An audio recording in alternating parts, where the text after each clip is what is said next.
Hello students, today we'll start with Lagrange's theorem. Lagrange's theorem states that the number of elements in any subgroup of a finite group, ठीक है, must divide evenly into the number of elements in the group. इसका मतलब क्या है कि कोई subgroup है, ठीक है, उसमें जितने एलिमेंट्स हैं वो डिवाइड करेंगे किसको, ग्रुप के एलिमेंट्स को डिवाइड करेंगे, ठीक है। जैसे फॉर एग्ज़ाम्पल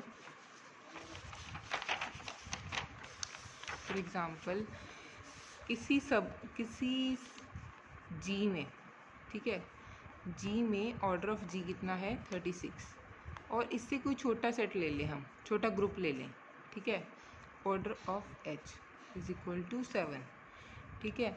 तो अब ये चेक करना है कि 7 डिवाइड कर रहा है 36 को कि नहीं। हमें पता है कि 7 नहीं डिवाइड करता 36 को। अगर वो डिवाइड करे तो ही वो सब ग्रुप होगा, अदरवाइज नहीं, ठीक है। अगर एच जो कौन कौन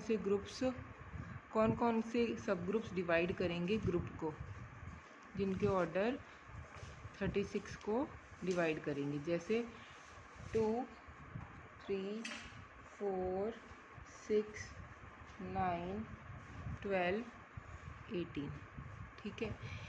ये वाले ऑर्डर्स के सब ग्रुप्स, अगर किसी ग्रुप का ऑर्डर 2 है और वो 36 को डिवाइड भी कर रहा है, ठीक है, तो वो क्या होगा, सब ग्रुप होगा, ठीक है। वो सब ग्रुप होगा किसका, जी का, वो वाला से। अगर किसी सपोज ए ऑर्डर ऑफ ए, किसी ग्रुप का ऑर्डर 2 है, ठीक है, ऑर्डर 2 है, तो वो order of A divides order of G, and divide कर रहा है उसको, एंड ए क्या हो गया, ए इज सब ग्रुप ऑफ जी, ठीक है। अगर किसी और बी ग्रुप का सब ग्रुप का ऑर्डर 3 है, तो order of B divides order of G, that means B is a sub group of G. Clear. Next देखो,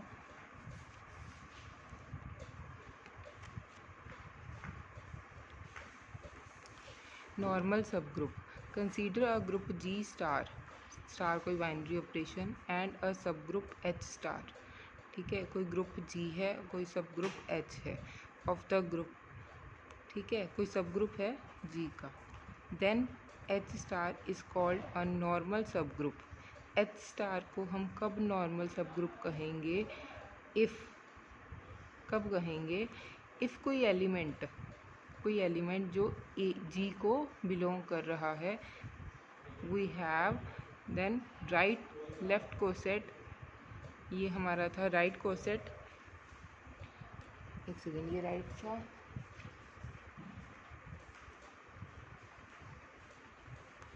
then left coset is equal to right coset, ये right coset is equal to left coset, ठीक है। Normal सब group कब होगा, अगर left coset किसके equal हो जाए, राइट कोसेट के। एच जो है वो सब ग्रुप है, ए कोई एलिमेंट है जी का, ठीक है। इसको हम ऐसे भी लिख सकते हैं, अगर ए इन्वर्स लगा दी मैंने दोनों साइड, ठीक है,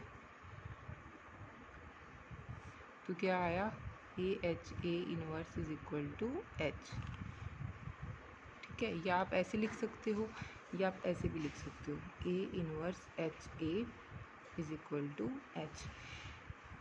सेंटर में एच सब ग्रुप और साइड्स में ग्रुप के एलिमेंट्स, ठीक है। ए किसका एलिमेंट है, जी का, तो सेंटर में एच और बीच में, या आप इसको ऐसे भी लिख सकते हो, अगर एच लिख रहे हो तो एच का कोई एलिमेंट भी लिख सकते हो, ठीक है। आप इसको ऐसे भी लिख सकते हो, फॉर एग्ज़ाम्पल जी इन्वर्स, ठीक है, G inverse is equal to, अगर आप इसको ऐसे लिखते हो G H is equal to H G, then you can also write GH G inverse is equal to HG G inverse GH G inverse is equal to H। ठीक है, sides में G के एलिमेंट, मिडल में H का element. ठीक है,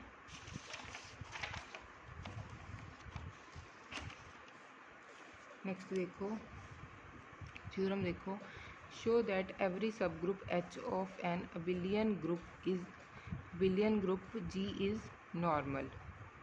show that every sub group of an abelian group, कोई सब ग्रुप किसका, अबिलियन ग्रुप G का क्या होगा, नॉर्मल होना चाहिए। हमने ये प्रूव करना है। हमने क्या एज्यूम किया कि A कोई एलिमेंट ले लिया H का, ठीक है, B कोई एलिमेंट ले लिया, B कोई एलिमेंट ले लिया हमने G का, यहाँ G कर लो, ठीक है, B कोई एलिमेंट ले लिया हमने G का।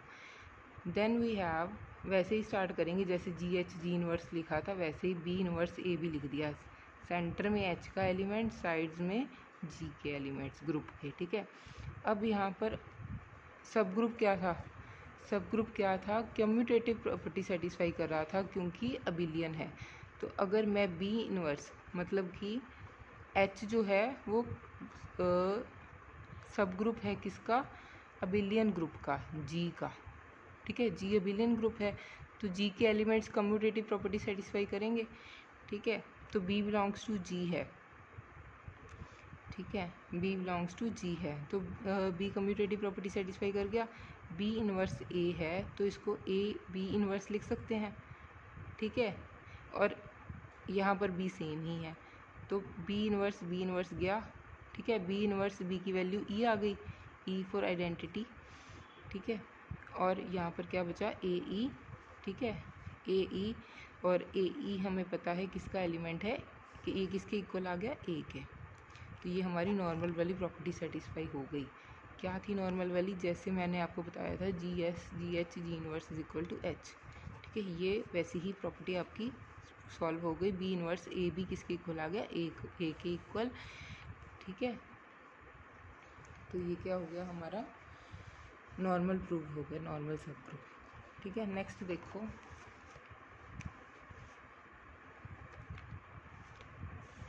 नेक्स्ट देखो होमोमॉर्फिज्म। ठीक है, इम्पॉर्टेंट है होमोमॉर्फिज्म। दो कोई ग्रुप है हमारे पास, ठीक है, दो कोई ग्रुप है, G1 में कौन सा बाइनरी ऑपरेशन है स्टार, G2 में कौन सा बाइनरी ऑपरेशन है डॉट। वैसे ये जो डॉट है ये मल्टीप्लाई को सिग्निफाई करता है। ठीक है, आप डॉट भी ले सकते हो। B2 एल्जेब्राइक सिस्टम्स, जी कोई उन्होंने ये कोई उन्होंने सिंबल ही दे रखा है। ठीक है, ये भी सिंबल है और ये भी सिंबल है। B2 एल्जेब्राइक सिस्टम्स, दोनों कोई एल्जेब्राइक सिस्टम्स हैं where star and dot both are binary operations. ठीक है, then the mapping F from G1 to G2 is said to be homomorphism. From G1 star to G2 dot आएगा यहाँ पे। ठीक है, such that for every A, B belongs to G, A, B A भी कोई elements ले लिए किसके, G के। देन वी हैव, तो कौन सी प्रॉपर्टी सेटिस्फाई होना ज़रूरी है, FA star B is equal to FA dot FB। ठीक है, लेके किस में चले हैं, मैपिंग G1 में, आ किस में गई, G2 में, लेके किस में चले हैं, बाइनरी ऑपरेशन स्टार किस में लेके चले हैं, G1 में, और आ किस में गई, G2 में। ठीक है, तो ये वाली प्रॉपर्टी सेटिस्फाई होना ज़रूरी है होमोमॉर्फिज्म के लिए। इसकी एग्जांपल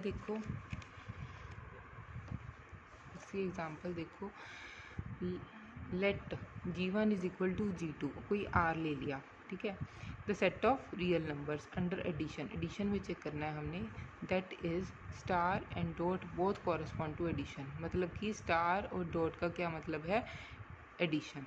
ठीक है, F कोई मैपिंग ले ली फ्रॉम R टू R। देखो G1 और G2 R के इक्वल है तो यहाँ पर G1 G2 लिखना था या R लिख लो, फिर R टू R ही होगी हमारी। ठीक है, Fx कोई हमने मैपिंग ले ली, Fx एडिशन प्रूव करनी है ना, तो Fx is equal to KX let कर ली और K कोई एलिमेंट ले लिया R का। Then F is an homomorphism because कब होगा एफ होमोमॉर्फिज्म, जब ये वाली प्रॉपर्टी सेटिस्फाई होगी। कौन सी वाली? F A star B is equal to F A dot F B, मतलब कि बाइनरी ऑपरेशन G1 का ख़त्म कहाँ पर हो रहा है? बाइनरी ऑपरेशन G2 पे। ठीक है, तो हम इसमें लेके चले F X Y, F X star Y. ठीक है, एफ एक्स की वैल्यू क्या दी हुई है? K x. ठीक है, इसको हम लिख सकते हैं के एक्स प्लस वाई। क्यों लिख सकते हैं? क्योंकि अंडर एडिशन था। ठीक है, इसको हम कैसे लिख सकते हैं? क्योंकि अंडर स्टार जो बोला था उन्होंने वो क्या कॉरस्पॉन्ड कर रहा था? एडिशन को। तो के एक्स प्लस के वाई कर दिया। ये किसकी वैल्यू आ गई? एफ एक्स की। ये किसकी वैल्यू आ गई? एफ वाई की। और स्टार किसको कॉरस्पॉन्ड कर रहा है? प्लस किसको कॉरस्पॉन्ड कर रहा है?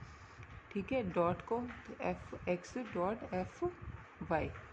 ये हो गया आपका होमोमॉर्फिज्म प्रूफ। ठीक है, लेके कौन सा ऑपरेशन चले थे? G1 का, आ किस में गया? G2 का। ठीक है, next is let G1 is G naught is equal to R naught, the set of non-zero real numbers, the set of non-zero real numbers under multiplication, that is star and dot both correspond to multiplication। ठीक है, दोनों किसको correspond कर रहे हैं? multiplication को। let f R to R कोई mapping है, fx is equal to xn for any n belongs to I plus the set of positive integers, I plus the set of positive integers। Solution देखो इसका।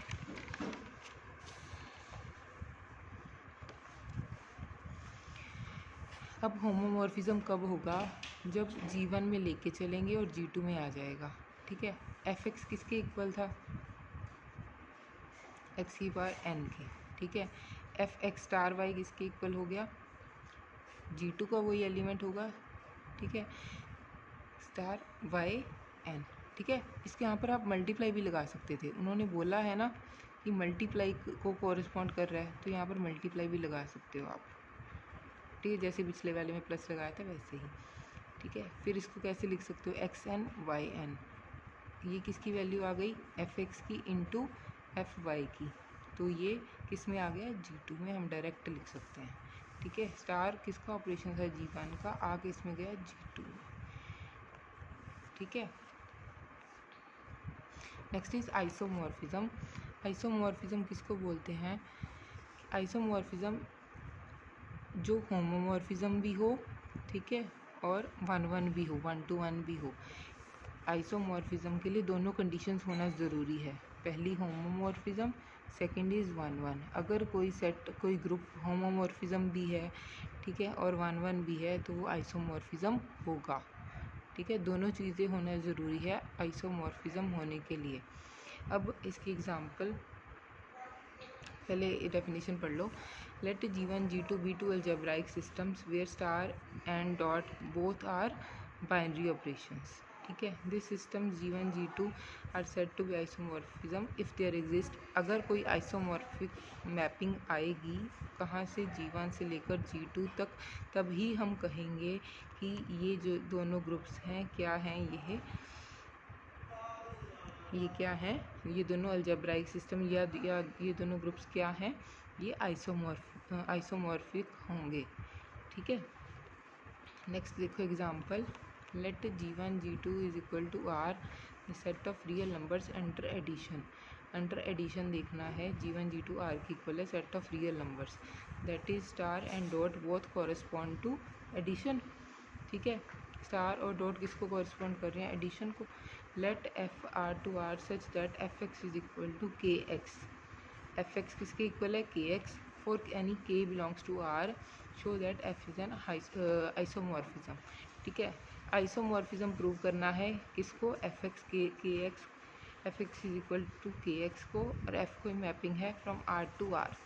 ठीक है, तो कैसे prove करेंगे? पहले आइसोमॉर्फिज्म को प्रूव करने के लिए होमोमॉर्फिज्म होना ज़रूरी है। वो हमने पिछले एग्जांपल में प्रूव कर लिया था के एक्स वाले में कि वो होमोमॉर्फिज्म है, जो अभी किया था।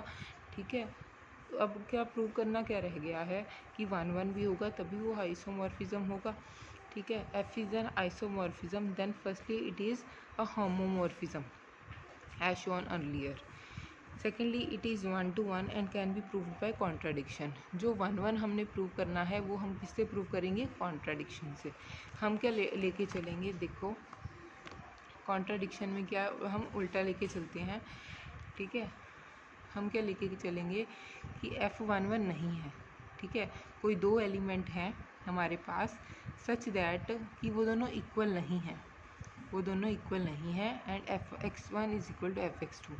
ये हम लेके चलेंगे। Fx1 is equal to Fx2, ये किसके इक्वल आ गया? Kx1 is equal to Kx2, ये हमें पता है। अगर Fx is equal to Kx है तो Fx1 किसके इक्वल होगा? Kx1 के, और Fx2 किसके इक्वल होगा? Kx2 के।